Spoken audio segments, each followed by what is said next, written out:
Far away from the red dwarf star and the ancient council chamber, the human ship floated in silence above a dead moon. Its black metal hull was covered in new scars, heat marks, and strange ripples along its frame, as if space itself had tried to resist its passage and failed. The ship was called the ISS Reclaimer, once a simple explorer vessel with an outdated fusion engine and a skeleton crew. It had gone missing almost 2 decades ago during a mission beyond charted space. No one on Earth expected it to return, not after vanishing without a trace. But now it was back. Inside the ship, the lights flickered, then steadied. The air was dry, and cold systems were still rebooting. Power was rising slowly after the blink, and the main engine room was lit only by the pale glow of a single display screen. Captain Rhea Morgan stood in the middle of the control deck, her uniform torn, her face marked by days without sleep, her hands still trembling from the jump. Around her, the crew moved like ghosts, confused and exhausted, but very much alive. She stared at the blinking data. The ship's logs had recorded everything, every inch of the impossible jump, every fragment of distorted space, every second of silence before the stars realigned. "We survived," she whispered, her voice barely a breath. "We actually made it." The blink core sat deep below the deck, locked in a reinforced chamber, surrounded by thick lead shields and warning signs. It had taken years to build, and even longer to test. They had built it in secret, without help, without permission, based only on blueprints found in a forgotten archive beneath an old moon base. The designs were not complete, the theory was unstable, but humanity had reached a wall in space travel, and someone had to break through. They had risked everything.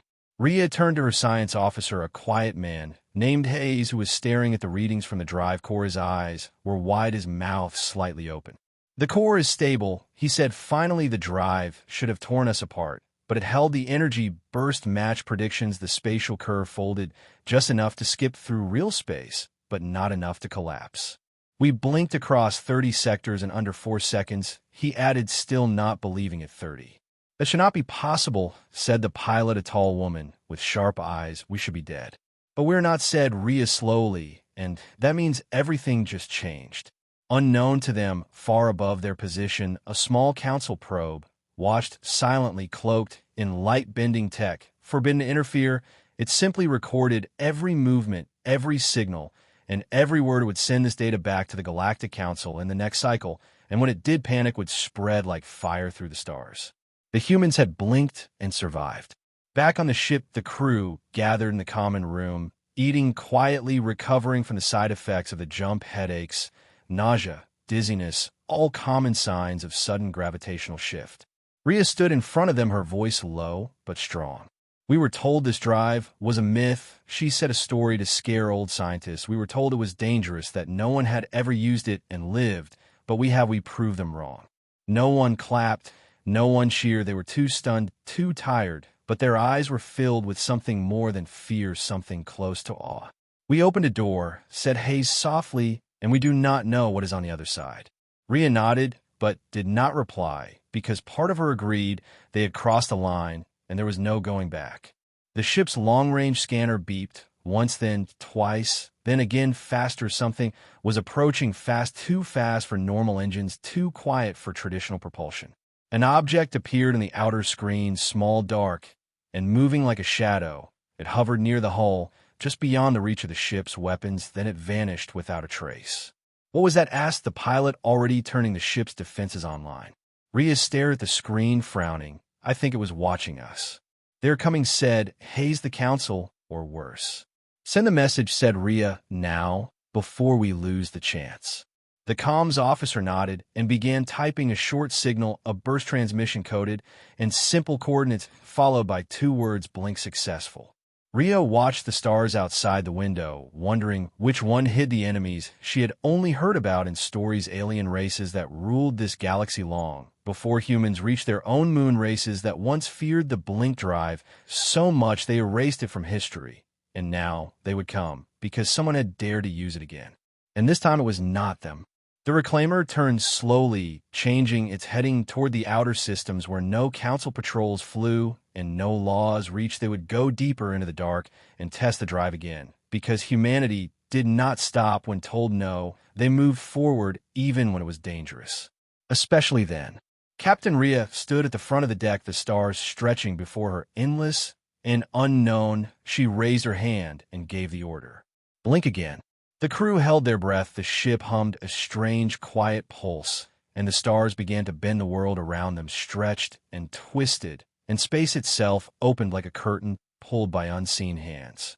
The ISS Reclaimer vanished in less than a heartbeat, leaving behind only a ripple in the dark. And far above, in the secret station orbiting a red dwarf star, the Galactic Council received the message. Blink successful. They stared at the screen, not breathing, not speaking, because they knew what it meant. The humans had done it, and the galaxy would never be the same. Above a small red dwarf star, a space station floated in the dark, silent sky. It was not large, but very old, built by many hands over many years. It carried the symbols of 10 different species, each one a founding member of the Galactic Council. Inside, the top chamber lights glowed blue as alien voices argued in low tones filled with fear and confusion. The chamber was shaped like a circle with high metal walls and one clear dome showing the slow-burning star below. 12 chairs formed a ring around the center platform, and each chair was occupied by a representative of a species older than memory itself. Some had scales, others for a few were metal or part machine, but all of them shared one thing in common. They had banned the same technology long ago. The blink drive, said the Sithri representative, its voice like wind through glass. It should not exist, not now, not ever. And yet it does, said the urine delegate, tapping a long finger against the table. The signal is clear. This is no error. This is real. The humans have done it. They activated the drive, asked the Rennie speaker, its 3 eyes wide, and blinking. How did they even find the designs we destroyed all records centuries ago? Someone must have hidden a copy, said the old Kenari diplomat, leaning forward. Perhaps a fragment was left behind, or maybe they built it from scratch. Either way, they used it and survived. The chamber fell silent. No one spoke, not even in whispers. The weight of those words pressed against every mind present. You all remember what happened last time, said the Drex War advisor, turning to face them all. The Varn collective tried to harness blink travel. They vanished before the test was complete. Their entire homeworld gone, erased like dust in a storm. The Council has never feared anything more, said the Jula ambassador. Not even black holes, not even supernovas. We feared the blink drive because it bends the rules of space and time, and when you bend those rules too far, something breaks.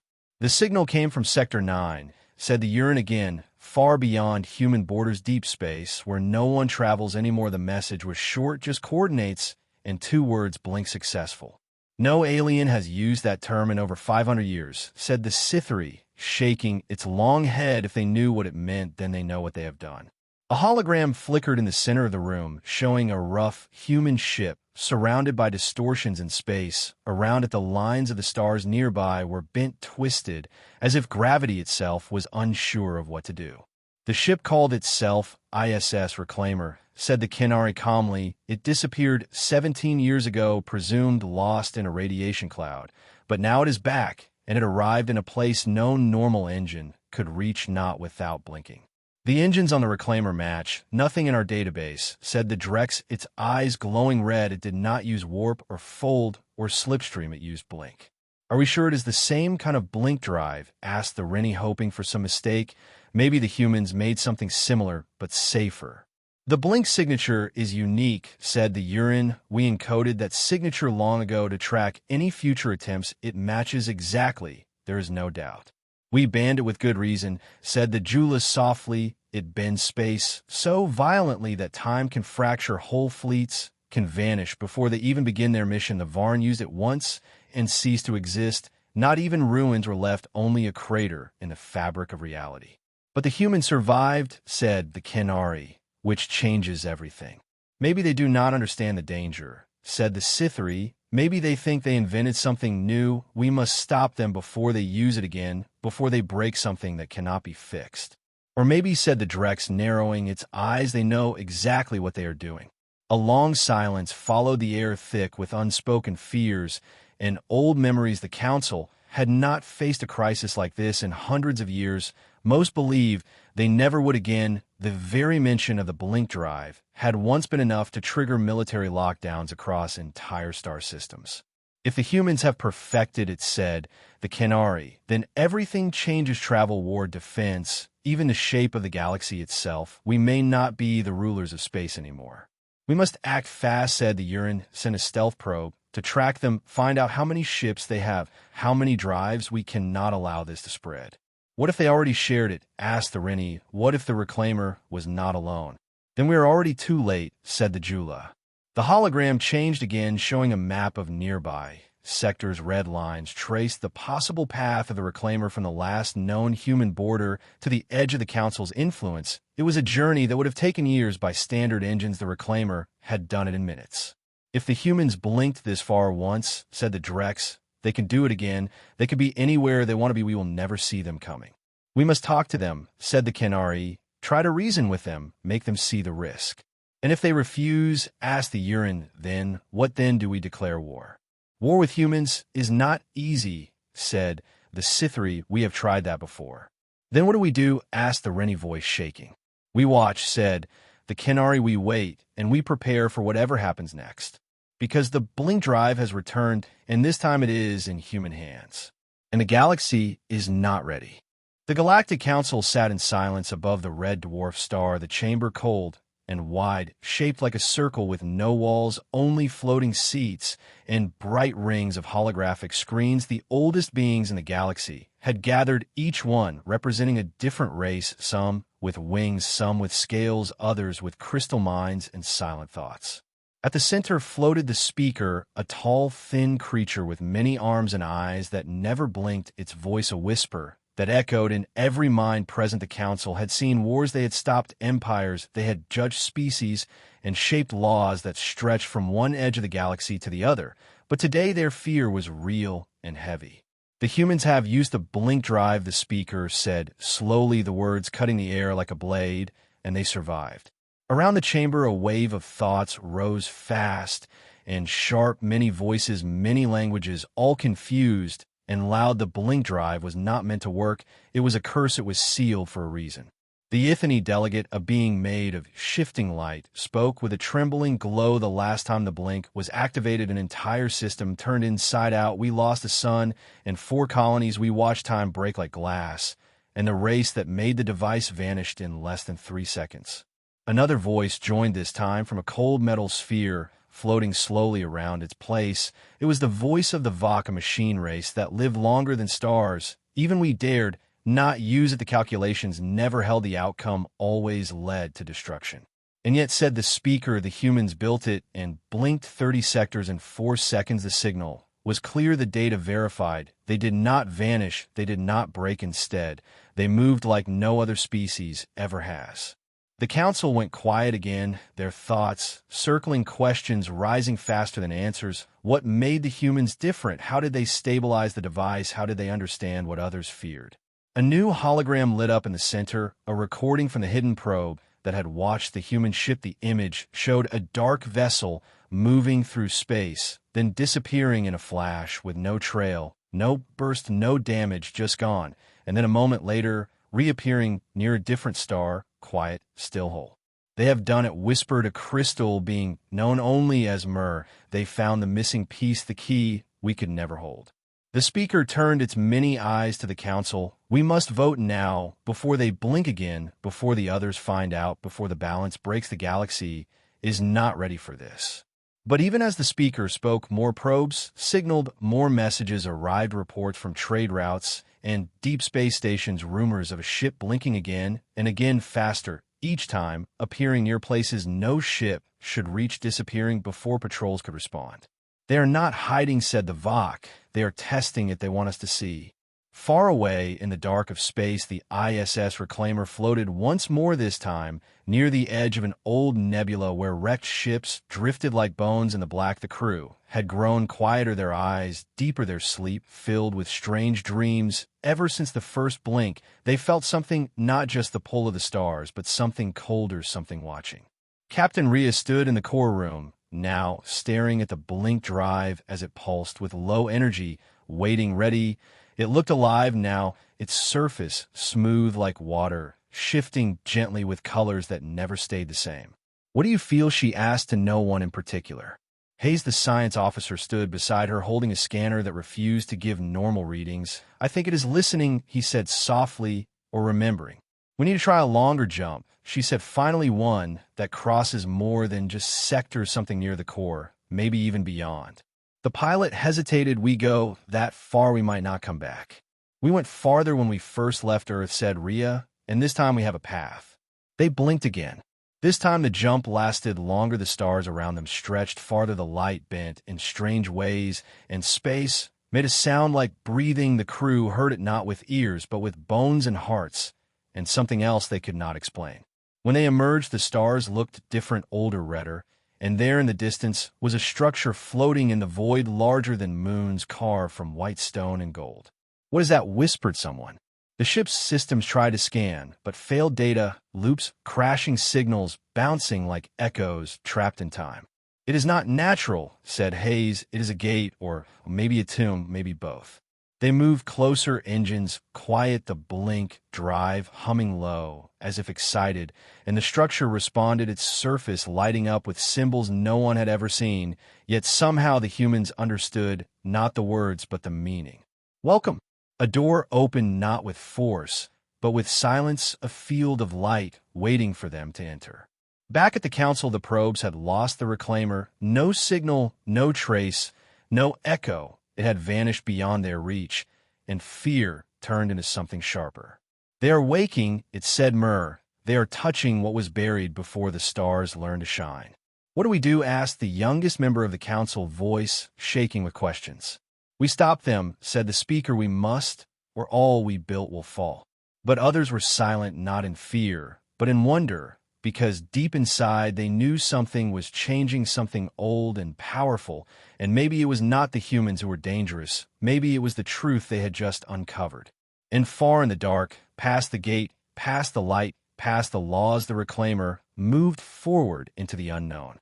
The station above the red dwarf star shook again, not from motion, but from the weight of fear and doubt. The Galactic Council had never been this divided before. Voices filled the great chamber with noise and questions and anger, and awesome beings demanded war. Some whispered peace, and some said nothing at all. The speaker floated in the middle, its arms crossed, its eyes scanning each delegate slowly, carefully. It waited for the shouts to end, but the voices grew louder, until a sharp sound cut the air like thunder in space, and all turned toward it. It was the voice of Cortal of the Scale-born, a warrior race, feared even by the machines. His body was tall, his skin like living armor, his eyes two glowing circles of red. He stepped forward with fire in his chest and fury in his heart, and spoke with a voice that needed no translation. "The humans must be stopped now, before the blink spreads, before others try to follow, before the balance we fought to protect is destroyed forever." The Ithani delegate answered with a softer voice, "We do not know how they survived, or why the device did not kill them like it did the rest. Perhaps they fixed it, or perhaps it was always meant to work only for them." "That is worse," shouted Cortal. "If they alone can use it, they become gods, and if others steal it, we all fall."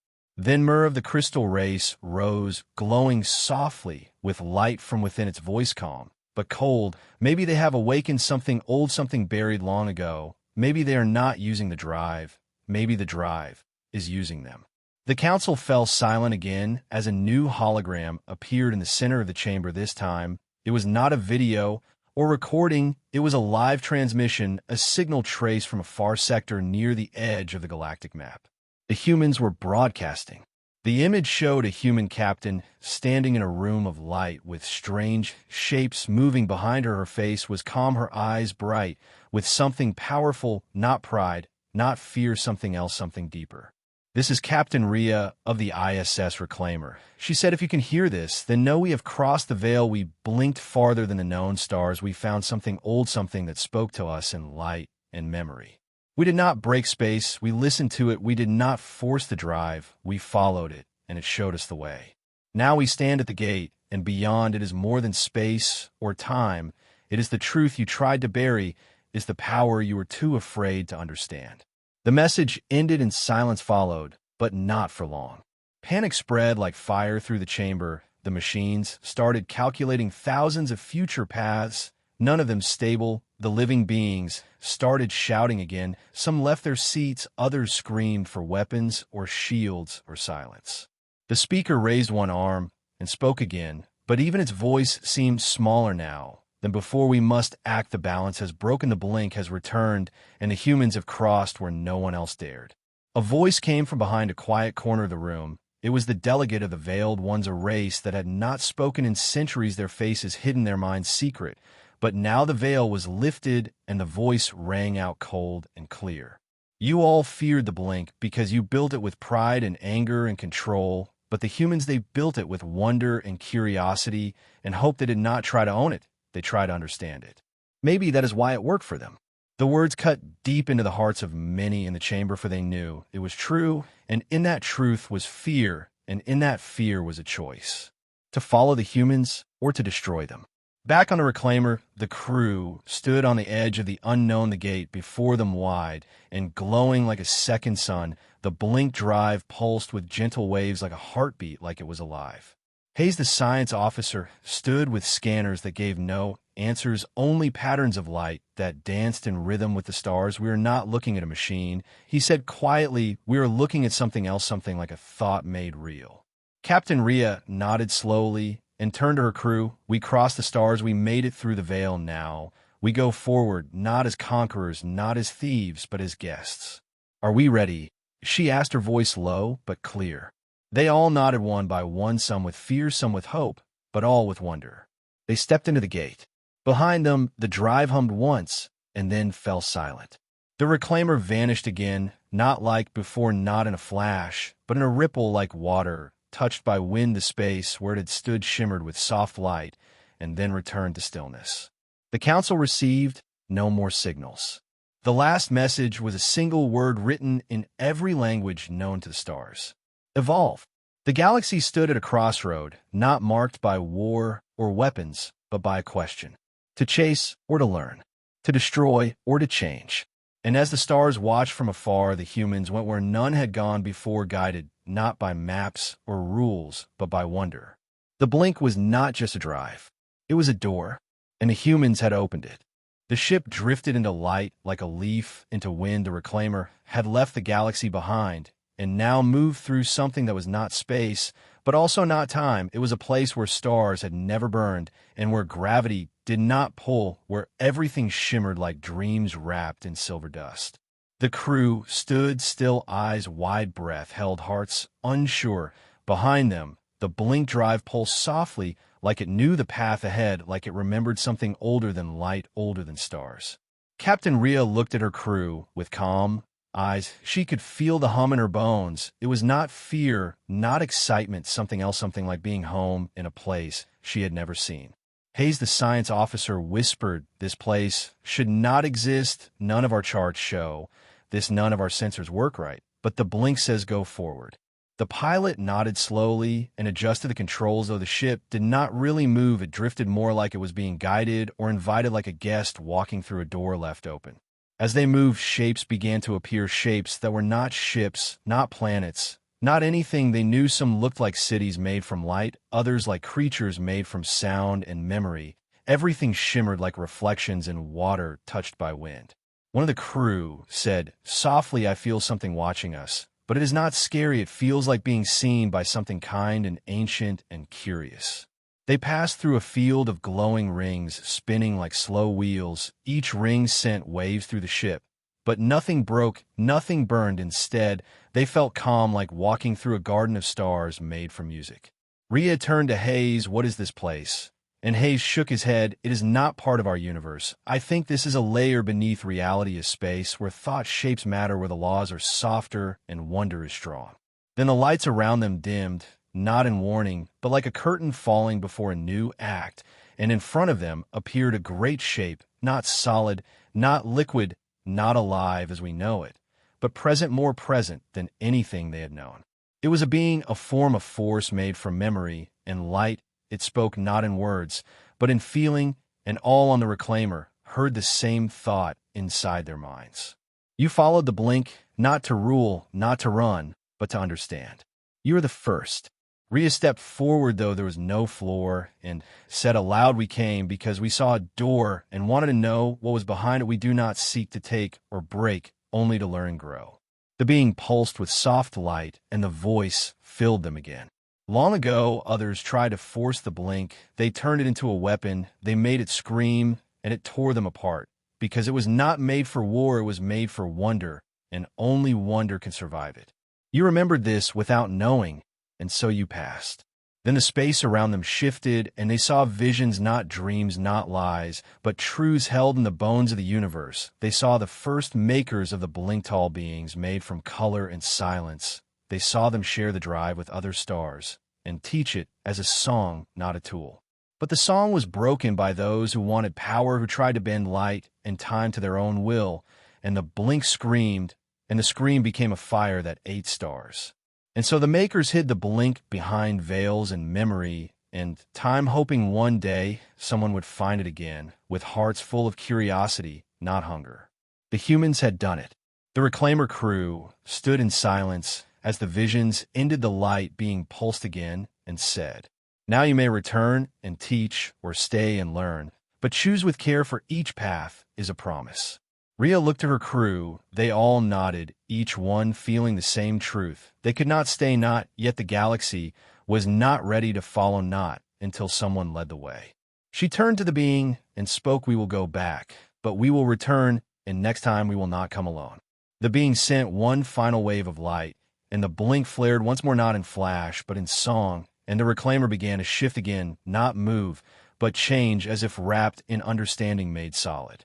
They returned not to space, but near it. The Reclaimer blinked back into the edge of the galaxy, near a system of young stars, the ship, now glowing with soft lines like memories etched into metal. The Council saw them return, and fear became silence. They waited for war, but none came. They waited for threats, but none were spoken. Instead, Captain Rhea sent a message, not a warning, not a challenge, only a story, a simple truth spoken without pride. We crossed the veil and found not danger, but a gift. We will share it, but only with those who come with open hearts and empty hands. The Council did not know how to answer. Some feared more than ever, others hoped like never before, and a few started to listen. Because deep inside, they knew something had changed, not just the humans, not just the Reclaimer, but the galaxy itself. The blink was back, but it was not a weapon. It was a mirror, and it showed each race what they were and what they could become. The Council chamber was silent. No one moved, no one spoke. The stars outside the windows burned steady, as if waiting for the next moment to unfold. A single message played on repeat in the air, a voice from the human ship, soft, calm, filled with something that made even the oldest races lean closer with careful ears. We crossed the veil and found not danger, but a gift. We will share it, but only with those who come with open hearts and empty hands. The voice of Captain Rhea was not loud, but it carried weight, more than the weapons of 1,000 fleets, more than the fire of 10 collapsing stars. It was the voice of someone who had seen something great and returned, not with fear, not with threats, but with choice. Counselor Tazek of the Drekker was first to speak, his voice thick like cracked stone. The humans lie. The blink is poison. It shattered stars and turned minds into ash. It cannot be controlled. It should not be touched. But Counselor Erin of the Malari floated above his seat, her 6 eyes glowing soft. And she said, if they lie, then where is the fire? Where is the death? They blinked and came back untouched, not even shaken. They carry no threat. They ask no price. Counselor Hrokin from the black seas of Euler spoke, then voice like water over iron. We watched them blink. We watched their ship disappear. In return, we tested the space around them. It is stable. There is no tear in gravity, no echo in time. They bent the blink, but did not break the laws we thought unbreakable.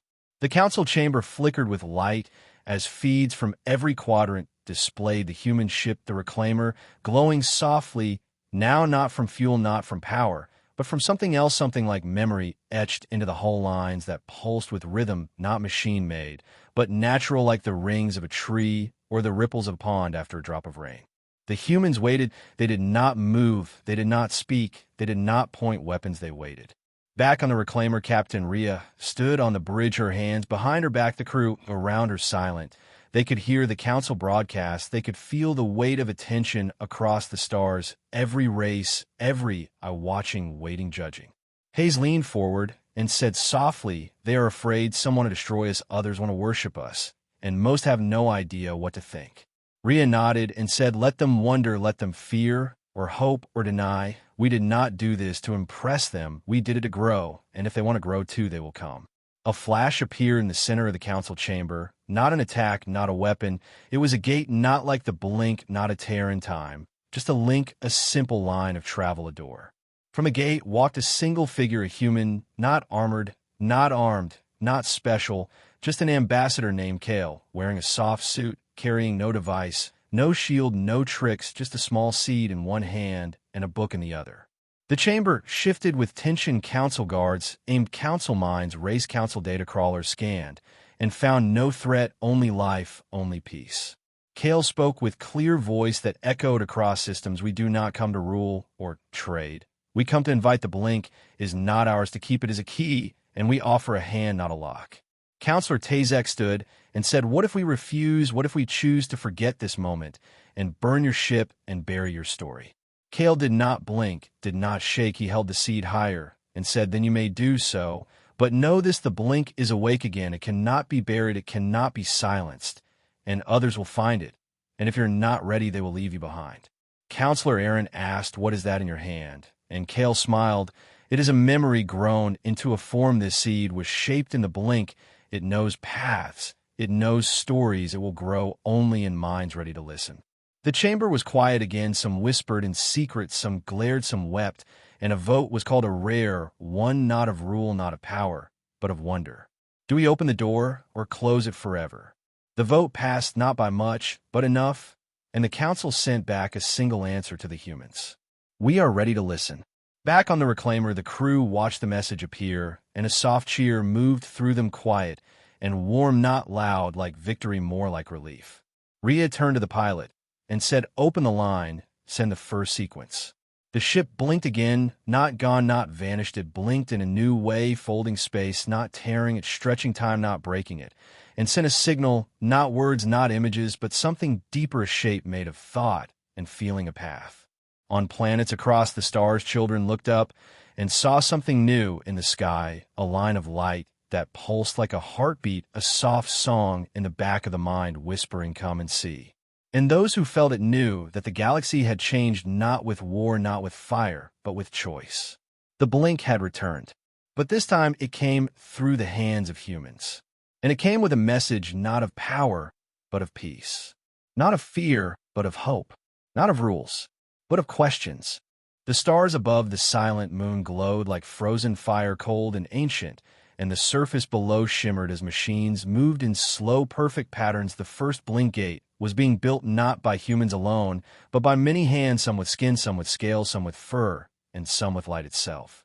Where once there was only fear, there was now something new, a shared task, a shared goal. Captain Rhea stood on the soft dust of the moon, her boots leaving light marks beside the growing frame of the gate. The structure curved like a wave of time, caught mid-breath, a ring made not of metal, but of memory, shaped through what the humans now called quantum intention, crafted by both hand and mind, using the patterns sent through the blink signal.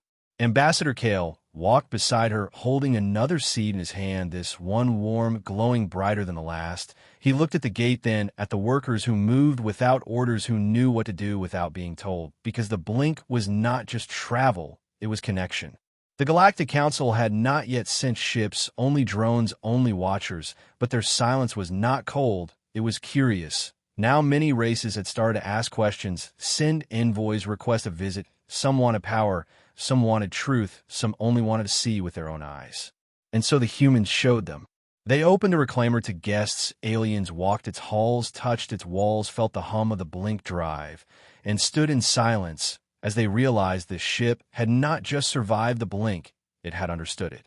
A young technician from the Drekker touched the panel of the drive room and said in a low voice, "This is not just fuel, this is feeling." The ship remembers every jump like a dream that never fades. An elder from the Varnic floated beside him and nodded. "The blink is not a weapon, It is a song, and you must sing it right or the stars will scream. Back on Earth, 1,000 children looked to the sky each night. Now, some felt something shift inside them, like a call across the void. They were being trained, not in war, not in machines, but in quiet and thought, and how to listen to the blink, and how to speak without voice, how to see without eyes. The moon gate would be the first of many, each one planted like a tree, each one grown from the memory seeds carried by Kale, and others like him, each one unique, because the blink refused to be repeated the same way twice. It was alive not in the way a beast is alive, but in the way a river is always new and always the same. One evening, as the final piece of the gate was lifted into place, a sudden shimmer spread across the frame, not from the tools, not from the engines, but from the minds of those who built it. They all paused, breath held, as the ring pulsed, once then, twice then vanished, but had not disappeared. It had blinked, and in its place now stood another moon gate, this one not of dust and steel, but of crystal and light, floating in orbit around a forgotten world on the edge of the Orion Arm, a world lost to time, now seen again through the eyes of the blink. Through the gate stepped a figure, tall, glowing eyes, gentle hands, no weapons, no mask, and everyone on the moon froze.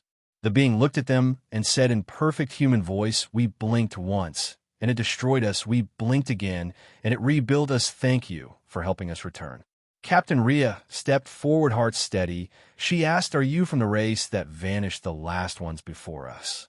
The being nodded, "Yes, we became light, trapped between now and never. We watched you try and fail and try again, and now we see you did not break the blink, you made it whole." Kale stepped beside her and held out the seed. The being touched it and smiled, "This memory is old and kind. We will carry it home." And just like that, the being stepped back through the gate and was gone. But the gate remained open. A path now formed between two times, two worlds, two chances. And across the galaxy, more gates began to stir. The council held another vote, and this time there was no shouting, no fear, only silence followed by agreement. The blink was no longer banned. It was trusted not as a tool, but as a truth. A new era began. Ships no longer flew in straight lines. They danced across space on blink paths, singing their own shapes, writing their own maps. War fleets faded away, replaced by explorer craft, by teacher vessels, by memory ships, carrying seeds to new minds and old friends. The humans did not rule. They listened, they guided, and they kept blinking. Each time learning more, each time finding something lost, each time returning with stories that were too big for any one race to hold alone. And when a young child on a far moon asked, "What is the blink?" Kale answered simply, "It is the dream that waits for those brave enough to wake it." And then he walked through the gate, and the child followed, and the star smiled, because the galaxy was no longer quiet. It was alive, and it was listening,